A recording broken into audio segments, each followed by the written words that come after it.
Hello, and welcome to Handled-ish, Productivity for the Imperfect, a weekly podcast for those who want to elevate their productivity but are not looking for perfection.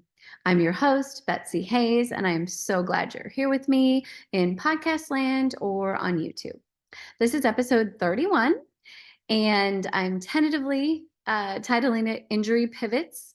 Title might change by the time I upload, but definitely going to be talking about when you hurt yourself and your world is upended temporarily and your productivity just gets askew all over the place, which is what happened to me. So for those of you that are regulars, you might have noticed that it has been a 3-week hiatus between now and the last episode. That was not planned. None of this was planned. But at the beginning of August, I slipped and fell and broke my kneecap. Do not recommend, very unpleasant. And I had surgery last week. It was successful, thank goodness. But I still have many more weeks of recovery. I've got one of those really cool exoskeleton immobilizer deals, and my leg has to be straight out, probably till October. I can't put any weight on it. It's my right leg, so I can't drive. Yeah, very, very disruptive. And so I wanted to talk about, when you do have to pivot, with an injury, even though this isn't a permanent thing, thank the Lord. I am also experiencing a lot of adjustments in my productivity and in life in general. And so I thought I would talk about some of the things that have been helpful to me that might help folks in a similar situation. First of all, if you are an injured person, I'm so sorry. You have all my love and support and sympathy. It is no fun.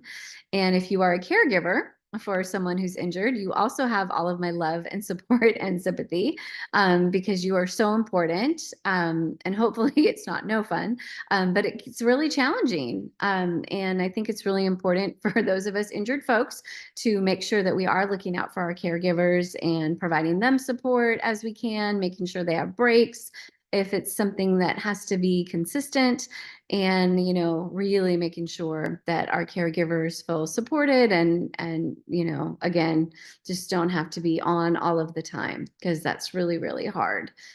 So God bless all of y'all is one of the messages. So the first thing I want to talk about is this idea of, not trying to figure out everything at once. That was one of my big issues at the beginning. I hurt myself. I was at my friend's in Northern California, so I had to figure out how to get myself and my car home. Thank goodness for my lovely daughter and her boyfriend who assisted with that. And I was trying to figure out all the things, right? How to get me in the car home, what to do with work, the house, blah, blah, blah. And finally, very, very soon after I got injured, I realized that was just ridiculous. And I did not have to figure out every single thing at that moment. And it was just too overwhelming to do so. So I just decided to focus on, okay, what are the things that I need to figure out right now? And know that there's going to be plenty of other things to figure out, but they didn't need to happen right away. So number one was, getting myself in my car home, because again, I can't drive. So they sweetly helped me to do that. So thank you very much again. And then the next thing was how to do anything that I had to do differently in the house to make me able to function. I'm pretty helpless, unfortunately, which is really a bummer. But we figured out that because my leg has to be out straight, that I ended up very recently purchasing like this wicker table. It's like an outdoor table that's right at the right length for my leg to be out, that I have in the restroom, that helps me be able to go to the bathroom by myself, which is really important. And so thankful for the creativity of it was my daughter who was like, well, why don't we use that new weird wicker table that you bought that's outside? Let's put it in there and you can put your leg on that. And then another friend had the idea of an upside down Home Depot bucket serving that same, purpose in the shower. I have a little seat I can sit on and I can put my leg out on the Home Depot bucket. That was absolutely fabulous. And so thinking about, how you can, make it work. So, you can be as independent as you can, knowing that obviously you're going to need a lot of help with some other stuff. And then my next big thing was what I was going to do with work, because I got injured right before the semester was going to start. And I'm blessed with a lot of moving parts with my job right now at school. And so I had to figure out, okay, what can I actually do this semester given my situation? And what's my sick leave situation? And, what is a partial medical leave and how does that all work and all of that? And took a lot of conversations with folks, how is this all going to work, and figured that all out.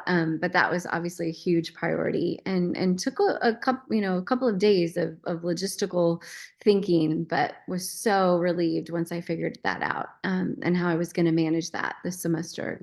And then everything else, I'm just trying to figure out as I go along, because doing everything, figuring out every little change I have to make over the next few months was just completely overwhelming. So just the big things, right? Like, how are you going to function? What do you need to do for work? And how the heck are you going to get to your doctor's appointments if you can't drive? And then everything else can kind of be sorted out for sure. um Lean in to the people that want to help you. People are so kind and will offer to help, and please accept that help, please. And if you're not able to accept the help right away, make a note that this person reached out, because there have been people who reached out, initially when I didn't know what the heck I needed, that I ended up now having to ask for favors of. um, Excuse me, because there are new things that I need help with. And I'm so grateful, because I knew that they, were already willing to help because they had reached out. So please accept help. I know it's hard, especially when you're used to being very independent and taking care of yourself. To feel like you need so much help is hard. And then also, you know, accepting help sometimes is hard. But this is not the time to, be super person. You need help. So please take the help, and be just, so loving and grateful for the people in your life who are willing to help you. This is not an ad, but shout out to the website Meal Train. I think it's mealtrain.org. A couple of my friends put together the Meal Train, where people can sign up to bring food, which has been such a blessing. And so that way, that piece is taken care of. So something like that can be really, really helpful. If you are, if someone that you love is injured, offer to maybe set that up, which has really, really, really been nice. And also one of the things that I'm trying to do is sort of spread it around. So folks, even if they want to help, everyone's busy with their own stuff. So for example, I need rides to appointments and different things. I'm trying to ask a few people for rides, so not any one person feels overburdened by having to, spend that time taking me, from hither to yon. I don't have a lot of places I have to go, but I do have some appointments, and definitely need help. So if possible, that's kind of a nice thing. So you can kind of spread it out. So folks are able to help you, and it's not having them take too much time off or whatever. I'm so grateful. Shout out to my mom who moved in, my sweet 80-year-old mom, who fortunately lives about a half-mile away, and has been able to move in and really, really help me, which I'm so grateful for. And I have some other dear friends that are coming every, at least, a few days a week, and, giving my mom a break. And I'm so grateful, so grateful. Cannot even express my gratitude. So you know who you are. Thank you, thank you, thank you. Realize that even though this is temporary, it's still a loss, and you're going to be sad. And I was really grateful early on when a couple of my friends, talked about the mental health component of being injured. I don't think that's something that we talk about a lot. We talk a lot about the physical, recovery, like what's the next step, how are you going to deal with this, blah, blah, blah. And lots of conversations about that, but not a lot of conversations about, how difficult it is from a mental health perspective. And I was really grateful for, that being pointed out to me, so I can pay attention to that.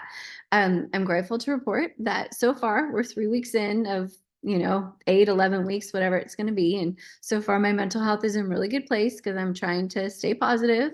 I'm very aware of the brain body connection, and I know that my recovery will go better if I continue to have a positive attitude. Although, there's been days when I've been really sad because there's a lot I'm not going to be able to do this fall that I really wanted to do, personally and professionally. And there's a lot of things that I had to accept invitations to on my calendar. And, I had some physical fitness goals that I was working on that clearly are on the back burner right now. And, all of that is really hard.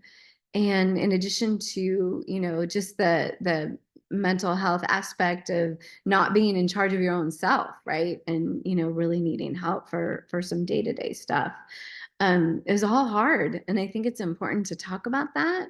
I think it's important to, just be so kind to yourself and know that, it's all going to be okay. It's not okay now. And it's okay to be sad. It's okay to, not accomplish much of anything, which has been many days for me. And that's also been really hard because I am, someone who gets a lot of things done and has a lot going on. And I love that about my life. And there's been days when literally just sort of functioning and taking my medicine on schedule is really all I've been able to do. Um, and it's okay, but just know that the mental health component of being injured, especially for a multi-week situation where it's really affecting your daily life for a longer period of time, could have some impact. So please pay attention to that. Let your friends know, hey, I really, need you every couple of days just to, send me a, you can do this text or whatever, whether you need extra sessions with a therapist or, someone else who can kind of help walk through the mental health piece with you. Please reach out and get, whatever support you're able to have and that you need. Meditation is something you've heard me talk about before. I think in this particular moment, it's something that can be really helpful. Being present, is great and not great when you're hurt because there's pain, right? And so focusing on the present might not be so fun because everything hurts. But at the same time, staying in the moment, you know, feeling the feelings, letting them process and work through you is, sometimes the best way to work through it. So all of that mean, extra attention to all of that. Embrace the reset. That's what I'm trying to do. And like I said, it's going to be a very different fall for me. And I'm trying to really see those silver linings with that. Obviously I have to slow down, right? There's many things that I am not doing that I had planned on doing. And, what does that now look like? How can I take advantage of this rest time that was not planned, but has been given to me? And how can I use that to, come out better on the other side, right? And how can I, figure out what other things, I might do to, have joy and fun and all of this, during this time when I'm pretty much at home. It feels very pandemic-like, to be honest with you. It feels very much like I was working from home during the pandemic and didn't go anywhere. The great news about this situation is while I am not going anywhere, other people can visit me. And so one of the things that I'm trying to do is if someone reaches out and asks what they can do, and I don't necessarily need anything, I'm saying, hey, in a couple of weeks, I'm going to really want you to come visit. And, ask for that favor, right? For them to come visit and spend an hour and, just, hang out and, have a different conversation and hear about what's happening in the outside world. Cause, the outside world and I are not going to be interacting for quite some time. So, that's something that I'm really looking forward to is having folks come and visit. I've also told a couple of my friends that work remotely that, I have really great internet. So, if you want to bring your laptop and work from here and, we can just keep each other company. And I think I'm going to set that up as well. Then I think that will be a lot of fun. Um, Again, very similar to the pandemic, a few more Zoom conversations with friends. So that will be something as well. So, again, creativity, right? Figure out how to make the best of it, because even though this is not what you had planned, this is still, weeks of your life. This is going to be weeks of my life, right? And I don't want to look back and go, oh my gosh, I was way more miserable than I needed to be because I didn't really think about this stuff. So, like always, right? How can you, embrace the reset? How can you think through some alternatives to some of the things that you had planned? Maybe you can't do them at all, and that's fine. You can do them in a different season, or maybe you can do them in a different way, or maybe it's just a whole new thing, altogether. But you got a little extra time. I definitely have a little extra time to think. So I'm trying to think about things a little bit more strategically. So, at the end of this, at the end of fall and going into winter when, God willing, I'm upright and, walking and driving and all of that. I still am not exactly sure when that's going to happen. I will look back at this time as not planned and certainly not welcome. A broken leg is never welcome, but that, it wasn't terrible and that there was some good stuff too. So that's what I'm working on. All right. Thank you for joining me today. As always, I want to hear what you think. Have you dealt with, a significant injury and what helped you? Please let me know. Social at Betsy Hayes. Hayes is Hays. My website, betsyahays.com. And to keep this podcast going, please subscribe, share with a friend, rate and review. Love you and your support. Thank you. Thank you. Tune in next week for the next episode of Handled-ish, Productivity for the Imperfect, probably from this exact location, because sitting up where I normally do is definitely not happening for a while. Until then, take care and be kind to yourself, because you are doing way better than you think you are. Trust me. All right. Take care.